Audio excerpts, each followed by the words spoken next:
All right, folks. Hey, good evening. So I got a couple questions about the Legacies Monument project and just wanted to do a quick assignment walkthrough and explanation of some of the instructions. So here we go. We will be designing a monument meant to explain our complex thoughts, feelings, and emotions around the historic political events of the year 2020. The assignment page for the project is here, and you are asked to embark upon a different step of the design process for each day of the week. So on Monday, we were empathizing and defining. On Tuesday, we are ideating, creating the different design elements of the project and sketching a prototype. Now you can visually sketch or draw here. There are the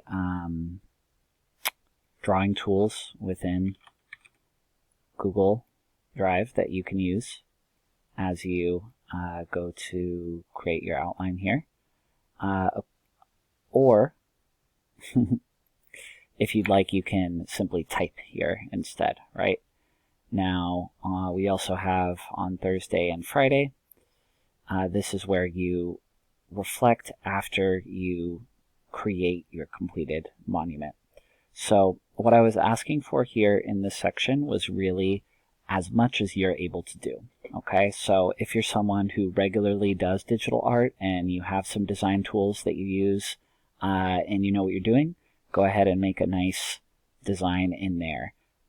If what's going to be most accessible for you is working with a pencil and a piece of paper and then taking a picture on your phone, that's going to be fine too. And keep in mind as well that this design process is totally open-ended. So your monument might not be a statue or a building or a painting or something that can actually be drawn. It might be a lesson plan. It might be a website. It might be a musical theater production, right? Or something that is a little bit bigger. So in that case, both your prototype and your test creation would look a little bit different as well too, right? So again, with whatever it is you choose what you want to create, do as much as you're able to do. That's realistic for you. Finally, in class on Monday, we will have a design conference, which will be sort of a roundtable of presentations of different folks sharing your ideas, getting feedback on them as well. Just a reminder that we're using the design thinking process for this.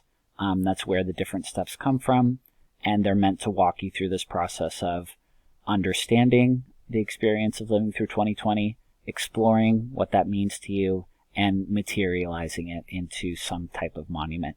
And note that how in the design process there's steps backwards as well, loops backwards. So as you are going through the different steps, if your concept starts to change, that is totally okay. Feel free to update it as you move forward with your concept, right? Okay, so I hope that clears it up a little bit for everybody. Please feel free to continue to message me or post on the course Q&A if you have any further questions. Thank you, everyone.